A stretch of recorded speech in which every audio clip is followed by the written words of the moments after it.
uma das melhores assim marcas de Natal é estar em família. E eu digo, graças a Deus, que Jesus Cristo nasceu numa família, para dizer para nós que a família é o lugar onde nasce a alegria. Quem tem uma família, ele tem que se agarrar para nela, porque ele está colaborando numa grande alegria do mundo. O que traz alegria no mundo é família. Tem dificuldade? Tem. Tem problemas? Tem. Mas no Natal, quando a família está reunida, é o momento de dizer para Deus, obrigado por nascer numa família, e obrigado por nascer na minha família, e obrigado por trazer esperança para a Terra.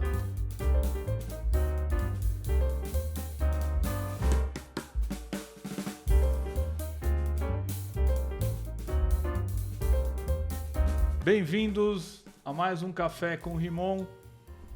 Eu sou Rimon Romanos, Grupo Mediata, e estamos chegando ao último Café com Rimon do ano de 2023. E eu trouxe hoje uma pessoa que representa com certeza a palavra de Deus e representa muito bem o sentido e o significado do Natal. E quero receber aqui Padre Elias Caram. Padre, bem-vindo. Bem-vindo, irmão. Muito obrigado pelo convite.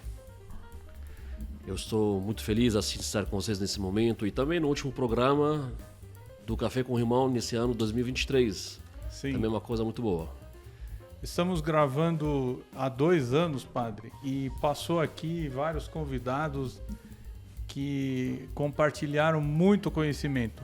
Esse café, ele tem um significado especial não só para os nossos amigos, ouvintes, mas para mim, porque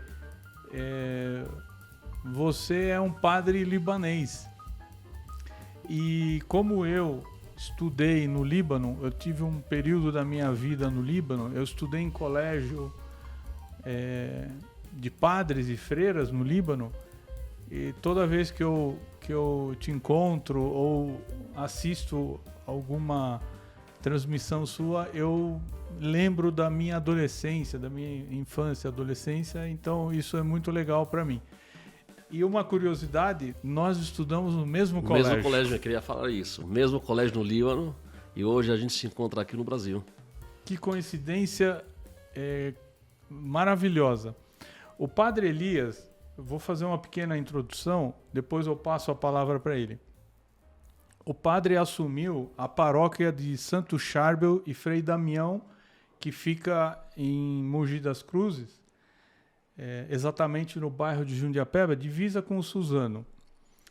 E foi assim, nós vamos falar um pouco sobre a igreja também, mas eu queria que você falasse para nós, quem é o Padre Elias? É a pergunta mais difícil de alguém responder. É porque, na verdade, 2010 eu cheguei no Brasil. Eu não sou brasileiro, nascido aqui, eu nasci no Líbano. E eu cheguei no Brasil em 2010 como padre para servir à igreja. Eu sou um padre numa igreja católica, que é a igreja maronita, que é a maior igreja católica no Líbano, como presença. Então, 2010 veio para o Brasil porque temos uma grande comunidade libanesa e também sírios aqui no Brasil, que são maronitas. E a minha presença é para servir esse povo aqui no Brasil, porque temos uma diocese, bispo, padres, paróquias. E a minha vinda para o Brasil foi para iniciar essa missão junto com a nossa igreja maronita do Brasil, aonde que tem necessidade, então tenho que estar. Mas fiquei muito tempo em São Paulo, na catedral, desde que eu cheguei de 2010 até 2023 em São Paulo. Eu, na verdade, estudei como qualquer padre. A gente tem uma caminhada longa, eu digo muitas vezes, igual médicos. Não adianta pensar em 5 anos que você vai se formar e entrar no mercado, não. A gente tem pelo menos uns 10 anos de vida dedicados a estudos e a preparação para depois você estar pronto para cumprir com a tua missão. Então eu estudei no Líbano, teologia e filosofia, veio para o Brasil, depois de um tempo no Brasil decidi fazer uma outra formação, mas também ligada à igreja. Eu estudei direito canônico, é uma parte de direito da igreja. Fiz mestrado e decidi em 2016 ir para a Itália, finalizar com um doutorado na Itália e depois voltar para o Brasil, depois de 3 anos, e continuar a minha missão como padre aqui, mas trabalho nessa área jurídica da igreja, que a igreja, na verdade, tem tribunais para ela, que mexem com várias áreas ligadas a conflitos de família, de casamentos, de separação, até problemas de padres, entendeu? De bispos, sei lá. Qualquer problema ligado à parte jurídica na igreja vai, no final, ser resolvido no tribunal da igreja, onde ele funciona como qualquer tribunal civil. Tem juízes, tem advogados, e assim que vai. A gente trabalha nessa área. Eu sou juiz no Tribunal de São Paulo e no Tribunal de Osasco também trabalho. E então meu trabalho, além de ser padre trabalhando na igreja hoje, atualmente na igreja em Jundiapeba, de São Charles e São Frei Galvão, também eu trabalho no tribunal da igreja como juiz, atuando em causas que a igreja precisa. Muito bom. Padre, a igreja maronita, ela é uma igreja oriental. Só para o pessoal entender, sim, porque como que a gente poderia explicar rapidamente a questão da igreja latino ou ocidental e a igreja oriental? Então, muita gente, quando escuta a igreja maronita, tem no primeiro assim impacto na mente, acham que é uma igreja que não tem nada a ver que é uma outra igreja, que não tem nada a ver com a católica. Tipo, Primeira coisa eu quero dizer, quando se fala igreja maronita, é uma igreja católica, em primeiro lugar. A igreja católica, ela respeita e reconhece o poder do Papa. Toda igreja que se declara católica ou ela tem no nome católica é porque ela reconhece o Papa como a autoridade suprema da igreja. Sim. Então a igreja maronita ela é uma igreja católica por excelência e a única igreja oriental que fica no Oriente, vamos dizer assim, que nunca conheceu divisão. Porque todas as outras igrejas tiveram divisões, ou para ortodoxas ou para igrejas evangélicas, algumas divisões como ramo evangélico nela. Então a nossa igreja, desde que ela nasceu, e vamos voltar assim até o ano 400, com São Marão, um santo, que é o padroeiro da igreja, depois da morte dele se formou a igreja maronita, e desde aquela época dos anos 400 e pouco, uma longa história e trajetória assim para chegar a existir uma igreja, no sentido de hoje, mas desde o ano 400 até hoje a igreja é católica, nunca houve divisão nela.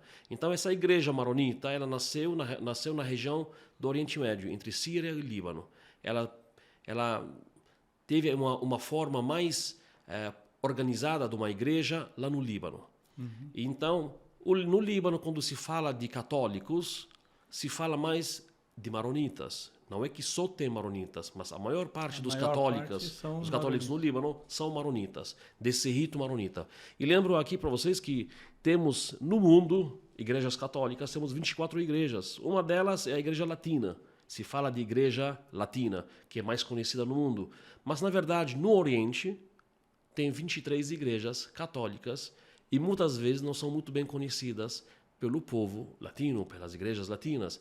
Por exemplo, tem a igreja maronita, tem a igreja melquita, tem armênios católicos, e tem siríacos católicos, tem igrejas na África, Erétria. Então, tem várias igrejas que são católicas. Quando digo católicas, depende totalmente e completamente do Papa. Sim, no Oriente Médio, nós temos vários países lá que compõem o Oriente Médio. Falando de Síria, do Líbano, né, Israel, Jordânia, toda essa região. O Iraque. Uhum. Então, até nesses países que são de maioria islâmica, existem os católicos. Sim. Né? Então, só para o pessoal entender. Inclusive, no Egito também nós temos... temos igreja maronita também. Igreja maronita. Na África, vários países, né, temos, padre? Hoje na África temos um bispo que fica no Egito, bispo maronita, que cuida de uma parte da África, e outra parte da África é cuidada de um outro bispo, que ele é responsável da região da África do Sul, Nigéria, Senegal, sim, e Benin, essa região central e norte e sul da África. Então, temos a presença hoje da Igreja Maronita não é mais limitada ao Líbano. Sim. Se eu quero dizer aqui simplesmente, a Igreja Maronita hoje está no mundo inteiro. Por quê? Porque os libaneses deixaram o Líbano por vários motivos e emigraram para países como Brasil, Venezuela, Argentina, Estados Unidos, México, Austrália. Europa. Então, em todos esses países que citei, temos igreja, temos bispos, temos padres lá e temos povo maronita nessa região. Sim. Padre, e nós temos na Igreja Maronita vários santos.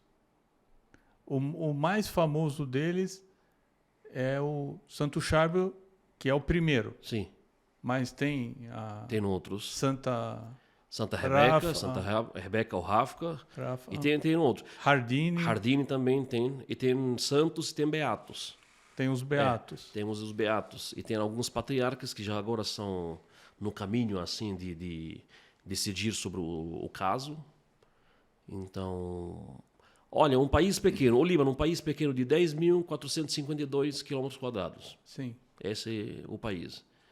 Quase dá, sei lá, alguns bairros de São Paulo. De São Paulo. Tipo, se eu vou colocar o país assim no tamanho do Brasil, é um ponto. Não é um país tão grande, mas ele tem santos bem mais que outros países que têm um tamanho 10 vezes do Líbano. Falando um pouco do Líbano, o Líbano é um país situado no Mediterrâneo, né? Ele faz divisa com a Síria e Israel. E ele tem uma história que remete 3.000 anos antes de Cristo, documentada, pelo menos documentada. E ele é um país que sofreu ao longo da sua história muitas invasões. Ele foi dominado por aproximadamente uns 16 civilizações, se eu posso dizer civilização, ou por... Sim, civilizações passaram por Líbano. Então, o Alexandre o Grande, para vocês terem uma ideia, também conquistou o Líbano, o Império Romano, né? Então, ao longo da história, ele foi dominado por vários exércitos. E os católicos resistiram a todas essas invasões. E a igreja ela se mostrou tão forte e unida com o trabalho dos padres, dos discípulos, né, ao longo da história, que o Líbano ele tem essa ligação muito forte com a igreja, né, padre? Só para a gente falar um pouquinho de história, voltar um pouco no tempo para lembrar alguns fatos importantes. Como você falou, o Líbano é um país que existiu bem antes do Cristo. Até na Bíblia, Antigo Testamento, Novo Testamento, muitas vezes foi citado o nome do Líbano para lembrar do perfume do incenso do Líbano, porque era conhecido, para lembrar do cedro do Líbano. Até o Salomão, quando ele construiu o templo dele, ele mandou trazer cedro do Líbano. Madeira, para revestir o templo. Então, é um país milenar e, ao mesmo tempo, um país que foi um lugar onde o Cristo andou mesmo, pisou lá. A Nossa Senhora passou por lá. Tem várias cidades no Líbano conhecidas que o Cristo teve tempo de passar lá, visitar, conhecer, fazer milagres no Líbano, quando se fala de Tiro ou de Sidônia. Então, a presença do Líbano não é limitada a uma época onde se fala quando que começou a existir o Líbano. Não estou aqui para procurar data, mas do que dizer a existência do Líbano é uma existência da época do Cristo e um pouquinho antes do Cristo. Então, essa importância para nós como libaneses, quando a gente fala o Líbano, estamos falando de um patrimônio mundial que tem um monte de coisas lá importante para ser guardada, preservada e levada para o mundo inteiro, como culturas e tradições. Então, esse país, ele reconheceu, como você falou, várias culturas, civilizações e invasões. Cada uma passava no Líbano tirava um pouco do Líbano, mas colocava mais um pouco Tirava de da coisas riqueza, novas. né, do Líbano e... Aí o Líbano se formou através da história por causa dessas civilizações e culturas e invasões que aconteceram, que levaram o Líbano para existir da forma que a gente conhece hoje. E não esquecendo que uma das maiores marcas do Líbano, que até hoje se usa, somos fenícios. Que somos povo que mexe no comércio, porque os fenícios eram conhecidos como pioneiros no comércio no mundo. Os fenícios, eles eram muito conhecidos pelo forte comércio, desbravadores dos mares, né? Falam que os fenícios são desbravadores dos mares, e eles tinham a produção de azeite, tinham a produção da tintura, aquela tintura... Murex, que é uma pedra que eles tiram dela, a cor vermelha. A cor púrpura. A púrpura. Se a gente assistir um pouco os filmes romanos, tal, aquela capa com a cor vermelha escura, ela era de tingimento dos fenícios. Isso. Então eles eram muito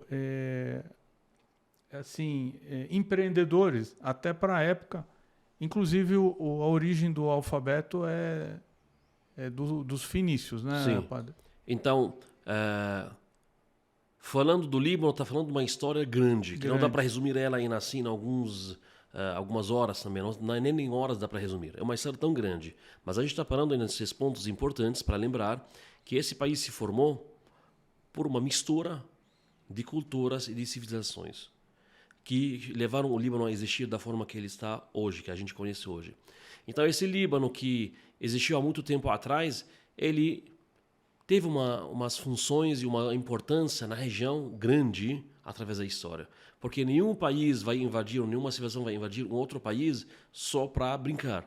É Sim. Porque tem um ponto estratégico, alguma coisa de comércio, alguma coisa de produção, alguma coisa que tem lá, que eles se interessam, e é assim que eles começam essas conquistas, essas invasões. Então o Líbano sempre foi visado por muitos países. Ele cai no meio de dois outros países, que um de um lado no sul é Israel e Palestina, e no norte temos Síria. Então esse país tão pequeno, ele conseguiu através da história conquistar um lugar, um ponto importante, estratégico, assim no comércio, nas negociações. Culturalmente, tanta coisa importante para a história, ele conseguiu se firmar nesse lugar tão pequeno, mas com uma presença tão grande. Então, esse país, terreno pequeno, história grande, ele levou a presença de muitos santos, hoje conhecidos na nossa igreja, e esses santos são uma marca, eu digo abertamente, uma marca que nada mais tira essa marca. Nenhum produto hoje que existe pode dizer que vamos limpar essa marca. Ninguém consegue mais. Porque uma marca, eu digo abertamente, feita por Deus. Sim. Deus que marcou o Líbano pelos santos que a gente tem hoje e pela história que ele tem. E o maior santo que a gente tem, São Charbel. É um santo dos anos 1500.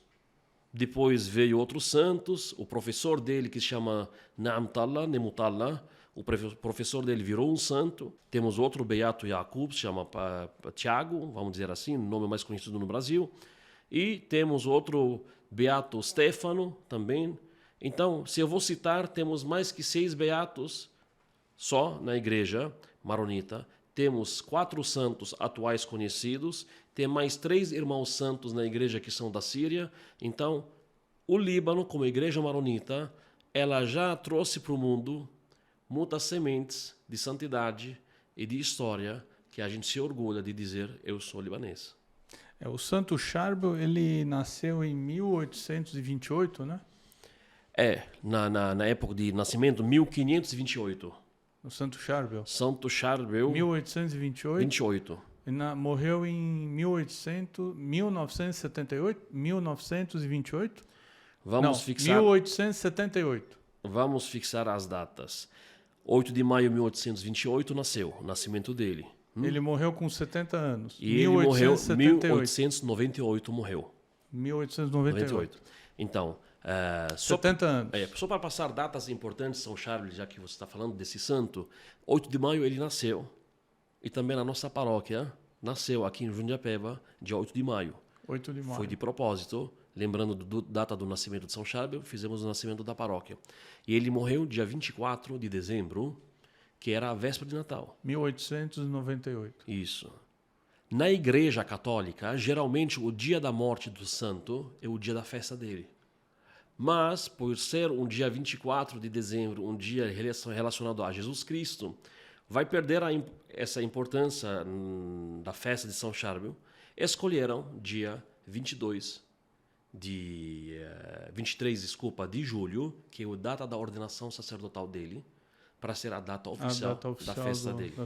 Então, é um santo que viveu pouco tempo, mas deixou grandes marcas no mundo inteiro hoje, na vida dele. O Santo Charbel, hoje ele é conhecido em vários países do mundo pelos milagres que ele tem feito, né, padre? E eu, quando visito o Líbano e vou até o mosteiro, né, Sim. de São Marum, que é a referência do Santo Charbel, onde ele passou o resto da vida dele lá, né? Tem várias provas de vários milagres, cartas do mundo inteiro, inclusive do Brasil, da Venezuela, dos Estados Unidos, Europa. O que a gente pode falar do Santo Charbel, assim, resumidamente a vida dele? Ela foi uma vida dedicada a qual objetivo? Era um monge, conhecido como Monge Charbel. Tinha vários irmãos, decidiu entrar no mosteiro, e a partir desse dia que ele entrou no mosteiro, eles dizem, fechou a porta para o mundo. Tipo, ele esqueceu da família dele. Não é porque ele tinha problemas, é porque desde pequeno, quando ele entrou, pensando nessa vocação, ele estava pensando mais como estar mais próximo de Deus. Então, esse santo, ele não escreveu livros, ele não deixou algo por escrito para dizer, ele falou, ele ensinou. O que mais marcou foi o modo de viver dele. E depois da morte dele, se iniciaram esse ciclo de milagres no mundo inteiro, no Líbano, no mundo inteiro, que depois se torna também uma outra marca da vida desse santo, que são os milagres. São Charbel, então, ele nasceu no Líbano, cresceu no Líbano, entrou no mosteiro lá no Líbano e dedicou a vida dele toda a serviço da igreja. Ele, como monge, chegou numa época, decidiu se tornar eremita. Eremita é aquela pessoa que chega depois de um tempo de vida comum no mundo, com outros monges, outros padres, chega a fazer um pedido de se afastar da vida comunitária e viver sozinha, onde ela tem uma divisão de tempo de trabalho diferente dos outros monges e outros padres. O eremita, geralmente, ele tem um eremitério onde ele mora. Uma casa, se eu quero dizer quase gruta, não é casa, feita de coisas básicas, não tem nada de luxo, não tem nada de moradia de alto padrão. O chão é o tapete dele, tipo, não tem tapete, o chão, que é da pedra. O travesseiro dele virou um pedaço de madeira. Não tem almofada, não tem melhor qualidade de travesseiro para colocar. Não tem conforto. Não tem conforto nenhum. Ele escolheu esse modo de vida, que era conhecido naquela época, para dizer para Deus, vou largar tudo e me agarrar a ti. Então, ele usou um travesseiro de madeira, usou um tipo de cobertor que é feito de pelo de alguns animais, que na verdade, quando você usa, ele pica o corpo e incomoda, para ele sempre lembrar que ele não está aqui para viver conforto, para sempre estar atento e acordado. E ele dedicava a vida dele para 3 divisões importantes, o monge, quando ele se torna eremita. O dia é feito de 24 horas. Ele dividia 8 horas para descansar, dormir. 8 horas para rezar, são 16 horas. E 8 horas para trabalhar na terra. Porque se não trabalha na terra, ele não consegue comer. Não é tipo aquela vida onde ele pode ligar ou mandar recado, trazem pão, trazem, sei lá, tomate. Não, o que ele precisa comer, ele precisa fazer. Ele produz... Então, 8 horas ele trabalhava na terra, preparava o pão dele que ele precisando, cultivando a terra para poder comer durante a semana, ou durante um mês, 8 horas ele rezava, agradecia, e ele carregava as intenções do povo para rezar pelo povo, e 8 horas ele descansava. Então, a marca da vida desse santo era essa, uma vida simples, baseada no sacrifício, no jejum, na oração, para poder alcançar uma união muito forte com Deus. Inclusive, no mosteiro de São Marum, na cidade de Anaia, no Líbano, tem o cômodo que ele Tudo que ele está usava lá preservado do jeito que Sim. do jeito que estava. Sim, a roupa dele ainda está lá, o cômodo que ele tinha, os objetos que ele usava, que seja para trabalhar na terra, para os livros, para rezar, tudo e conservado. onde ele dormia, tudo conservado numa casa que é de São Charbel, chama Eremitério de São Charbel, que fica nessa cidade de Anaia. Só quero dizer uma coisa, a cidade fica lá bem perto de uma cidade conhecida no mundo que se chama Byblos. Byblos é a segunda cidade mais antiga no mundo, ainda habitada. Então, essa cidade de Byblos, da onde nasceu o alfabético lá, primeiras letras foram encontradas lá, essa cidade lá é a cidade onde São Charbel passou um tempo, viveu e dedicou o tempo dele para servir o povo e rezar pelo povo lá. Uma história rápida se me permite, o Padre Elias, o mosteiro que o Santo Charbel vivia, ele era padre, então tinha as obrigações dele. E o padre responsável pelo mosteiro não permitiu que o Santo Charbel se isolasse, virasse um eremita. Né? Me corrige se eu estou enganado, padre. E dizem os padres que estavam junto com o Santo Charbel que tinha as lamparinas. E a lamparina ligava no óleo, né? No azeite. E o padre responsável tinha restringido a distribuição do azeite e tinham que ser desligadas as lamparinas às 10. E aí o Santo Charbel não tinha conhecimento dessa informação, acabou o azeite da lamparina e ele pediu para que fosse colocado o azeite um pouco a mais para ele. Os padres colegas colocaram água na lamparina. E para a surpresa, ele acendeu a lamparina com água. Esse é um milagre, não foi, padre? Foi um sinal muito forte durante a vida dele para dizer o que para os monges, para os superiores dele, é uma pessoa diferenciada.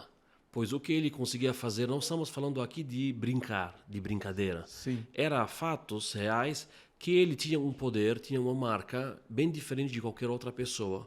E esses pequenos sinais foram lembrados e depois colocados mais assim na luz para todos, quando ele começou a ter uma vida de milagres depois da morte dele, quando todo mundo começou a lembrar o que ele fazia com eles, o que acontecia, ou como ele foi tratado. E um deles, essa história do lamparino, vazio com água e foi aceso. O registro diz que o superior dele chegou a pedir desculpas. Sim. E a partir desse pediu desculpas diretamente ao Santo Charbel. E a partir desse momento ele liberou ele para virar um eremita. Isso. Então isso foi como um sinal de que Deus, uma pessoa diferenciada, escolhida por Deus. Que Deus queria que realmente Sim. ele seguisse nesse caminho aí. Esse é um dos milagres. Um dos milagres. Dos sinais que ele começou a mostrar que ele tem uma vida santa, desde o tempo que ele estava no mosteiro. São Charbel não parou de fazer milagres. Até hoje. Até hoje. Então ele começou com alguns sinais no tempo que ele estava vivendo ainda na Terra, mas a partir do momento que ele morreu, dia 24 de dezembro, é outra história. É uma outra história que era uma história simples, qualquer um morreu, vai ser sepultado, mas a luz saiu do túmulo dele. E ficou por dias a luz do túmulo.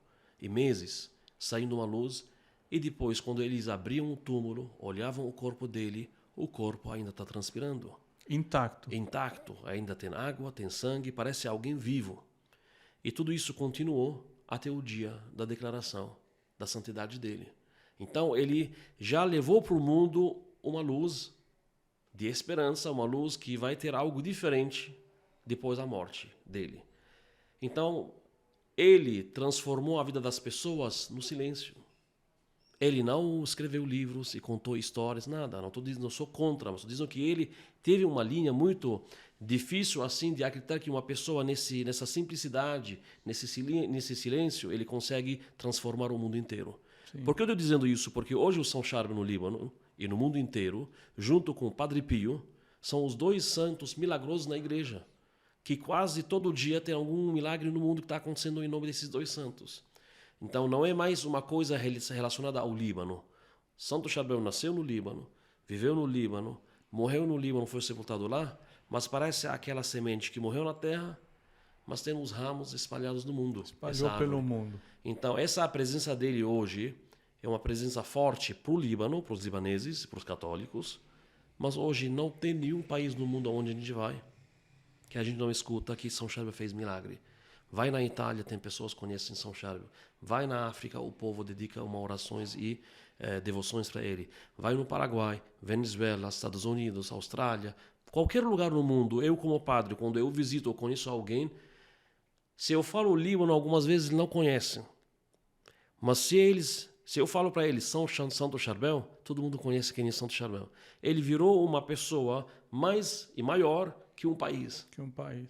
Que é o Santo Charbel hoje, o padroeiro para os libaneses. Por isso, quase em todas as casas de um libanês, eles têm uma imagem, de Santo Charbel. De Santo Charbel. Padre Elias, em árabe, é Abuna Elias. Abuna é padre. Então eu agora vou chamar de Abuna Elias. Pode chamar de Abuna, tranquilo. Abuna Elias. Afinal de contas, café com irmão é cultura também. É. Nós falamos muito de história do Líbano e história do início da igreja maronita. E queria falar um pouco da igreja, da paróquia, Santo Charbel e Frei Galvão. A importância dessa igreja aqui para a nossa região também, porque a colônia libanesa tem bastante representatividade, mas eu frequento a igreja e eu vejo que os brasileiros também, que são de outras, que frequentavam outras igrejas, têm frequentado e estão gostando muito, né, Abuna?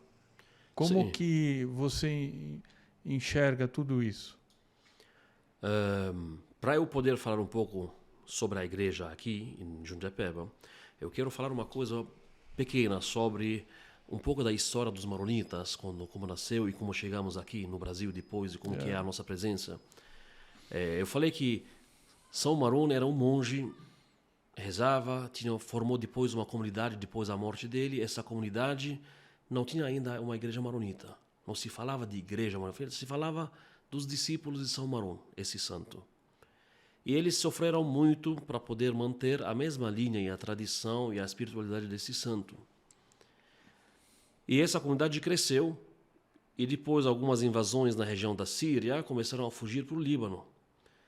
E no Líbano, no Vale dos Santos, conhecido no Líbano Anubino, é o Vale dos Santos. Por quê? Porque passaram quase todos os santos morando por lá. No tempo de algumas invasões e alguns patriarcas chegaram a morar lá para poder depois dar vida para a igreja maronita que a gente conhece hoje.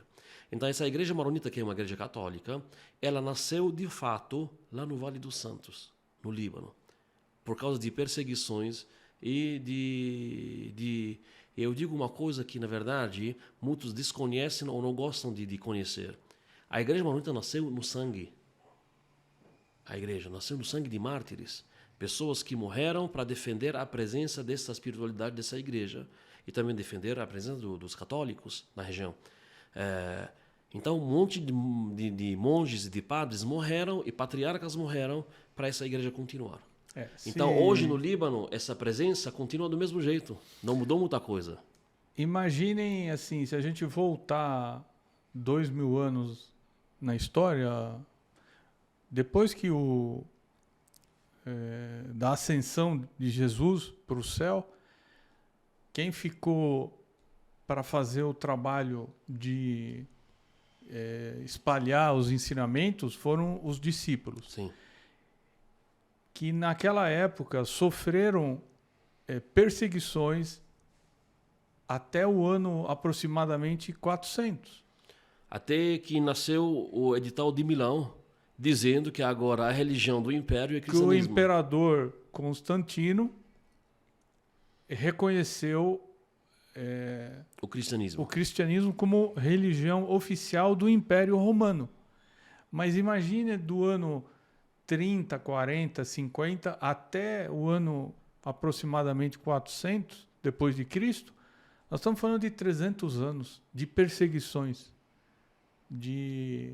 Isso na Europa, na Europa. porque os orientais do Oriente Médio, os católicos maronitas, sofreram muito mais tempo. Muito mais. E pagaram um preço alto para poder manter isso. E aí depois o Líbano passou sob 500 anos de governo de otomanos, onde o povo morreu, sofreu, tudo para poder manter a igreja viva. E isso custou o quê? Jovens deixaram o país, os pais trabalhavam para os turcos otomanos para poder sustentar a família. E é assim que começou a nascer a imigração libanesa, presente no Brasil, Venezuela, Argentina e assim espalhado no mundo. Então, de um lado foi uma coisa ruim, mas do outro lado aumentou a presença dos cristãos maronitas no mundo inteiro através dessas perseguições. Por isso eu falei, a igreja sempre se manteve firme por causa do sangue dos mártires. E a igreja sempre vai estar viva porque vai ter alguém que está disposto a morrer para que você vive, para que você continue a tua missão. E a partir da queda do Império Otomano, aí nós entramos realmente na independência do Líbano, na formação do Líbano como ele está hoje. Começou a ter mais uma identidade. Mais uma clara, identidade. Porque vieram os franceses. O Império Otomano ele caiu depois da Primeira Guerra Mundial, 1917. Imaginem, nós estamos falando de 100 e poucos anos, nós tínhamos ainda o Império Otomano. Sim. Com todas as questões, né, de cultural, de domínio, né, Sim. daquela política de... Sim, da época dos otomanos. Dos otomanos e tudo mais. Em 1917 entraram os ingleses no Líbano, porque o Líbano ele ficou sob responsabilidade dos franceses, depois da Primeira Guerra Mundial. Foi feita a divisão do Oriente Médio, entre regiões ligadas aos ingleses, regiões independentes, região que a Israel foi dado o direito da existência do território lá, e o Líbano ficou com a mão dos franceses, que eles governaram o país, vamos dizer assim. E, na verdade, quem que foi o primeiro a trazer a primeira independência do Líbano dos franceses foi o patriarca maronita. Foi. Quando se fala patriarca, é uma forma como se fosse um papa, não é um papa, mas é uma imagem como se fosse um papa para a igreja maronita. Ele é responsável de todos os bispos maronitas do mundo. Então, ele que fala em nome da igreja, ele que representa a igreja e, ao mesmo tempo, é uma figura política, religiosa no Líbano. Então, tem uma relação muito grande entre religiões no Líbano e entre governo. Sim. Não dá para separar. Aqui se fala no Brasil da separação entre... É característica do Brasil. O Líbano é feito à base disso. As religiões e política, tudo mesclado, ligado, aonde eles exercem um poder. E graças a Deus, esse poder que eles exercem, as religiões, tem dificuldade algumas vezes, mas eles conseguem manter um equilíbrio. Eles convivem muito bem. Convivem muito bem. Tem muçulmano, tem cristão, tem várias dominações de cristãos e várias dominações de muçulmanos. Os curdos. Tem tudo. Tem várias minorias também no Líbano, conseguem conviver sem nenhum problema. Graças a Deus, a gente tem problema que vem do exterior, mas no interior a gente consegue conviver entre nós. O cristão respeita a religião muçulmana, o muçulmano respeita a devoção cristã, dos cristãos, de ter igrejas, de tocar o sino, de rezar nas praças, de decorar as praças. Agora, como Natal, as praças são decoradas, enfeites de Natal. Inclusive, então, essa convivência é coisa especial, não existe em qualquer lugar do mundo. Inclusive, essa época do ano, todos os libaneses comemoram. Todos. não só os cristãos, inclusive Até o muçulmano os participa muçulmanos nessas festas. participam e tudo. Isso é muito, Sim. muito bacana e legal de ver. Então, isso que o libanês viveu e aprendeu no Líbano e levou para fora do Líbano. Por isso, hoje, quando se fala da igreja de São Charles em Jundiapeba, não se fala mais de uma coisa simples que foi feita. É uma história inteira que veio do Líbano para cá.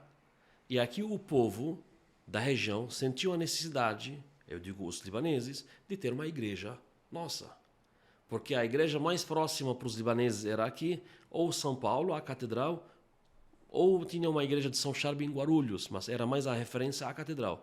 A catedral porque nós temos um bispo maronita no Brasil, que ele é responsável de todos os padres e paróquias católicas maronitas no Brasil, esse bispo que chama Dom Edgar Madi. Ele chegou 10 de dezembro, há 17 anos atrás, chegou no Brasil, e ele assumiu essa diocese, mas a diocese já começou um tempo mais para trás, porque já se passaram 4 bispos nessa diocese.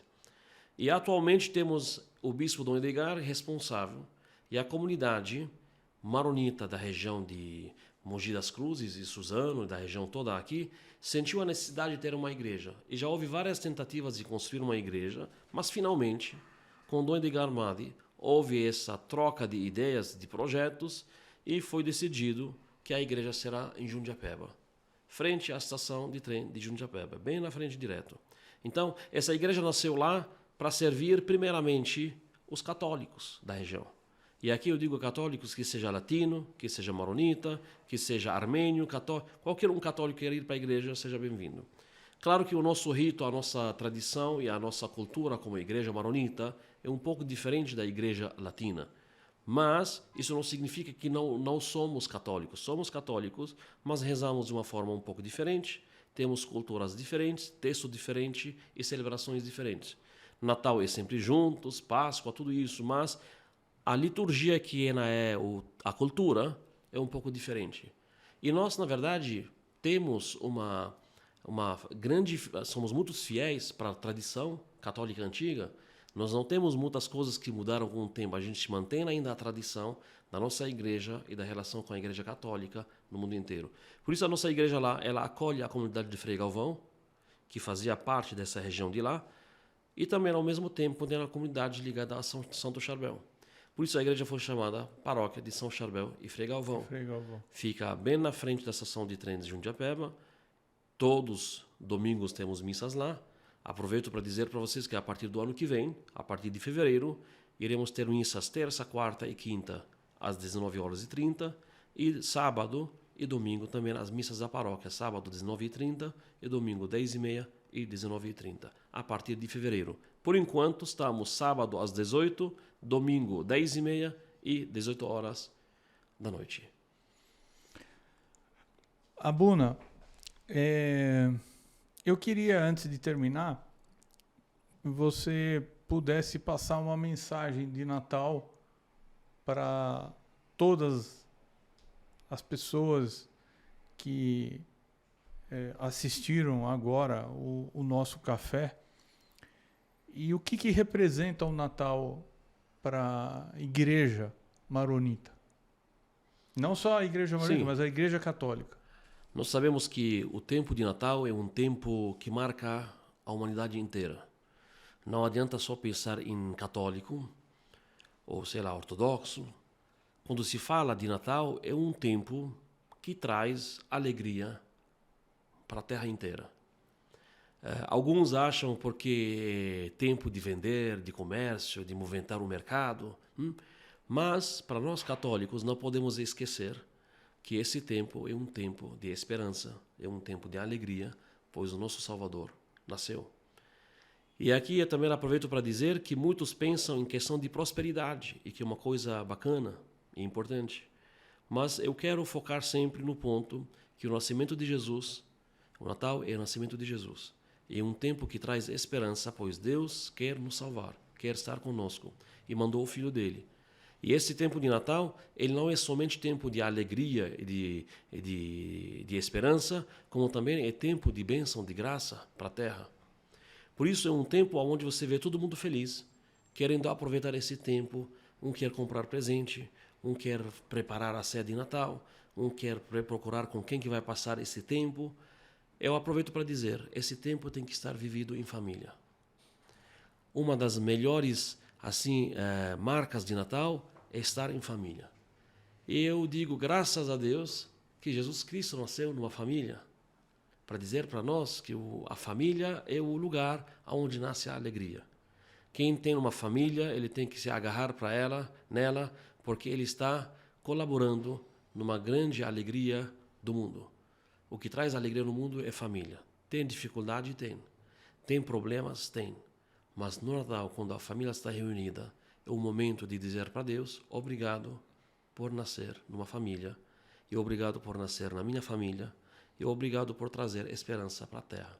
Então hoje eu convido todos aqueles que vão nos acompanhar, estão nos acompanhando nesse programa de Café com Rimão, de lembrar, o tempo de Natal é tempo de viver uma família unida, alegre, e agradecendo a Deus por esse momento que temos em nossa vida. Tem muitos passam o Natal sozinhos. Tem muitos estão longe da família porque o marido tem que trabalhar em outro lugar. Mas quão é importante de estar juntos, unidos, mesmo com distâncias longas, mas lembrar que Deus está conosco e a nossa família tem que estar unida. Por isso eu insisto muito, aproveita esse tempo de Natal com a tua família. Deixa viagens, deixa a oportunidade de trabalhar para outro momento. Esse tempo, quando chega dia 24, 25 de dezembro, é tempo de você reunir a tua família, que seja a grande família ou a pequena família, de se reunir e compartilhar esse momento junto. E dizer, o Cristo nasceu. Aleluia. E obrigado, Senhor.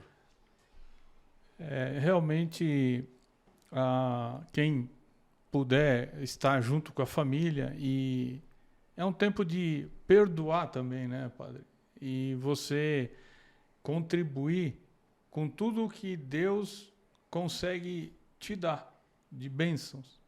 Então chega o Natal realmente, por isso que é uma tradição que vem de muitos anos. As pessoas passam o Natal com seus familiares, seus amigos, e depois cada um festeja no outro lugar. Deus também quer que a gente celebre a vida, claro. Que a vida é isso, você tem que viver na plenitude. Mas realmente eu quero te agradecer muito por todas essas histórias que você trouxe aqui, e dizer que a igreja, Deus falou na igreja, Jesus falou, né, quando indicou Pedro, falou, você vai ser a rocha, né? Pedro Sim. tem o apelido da rocha. Sim. Então, Deus fundou a igreja numa rocha.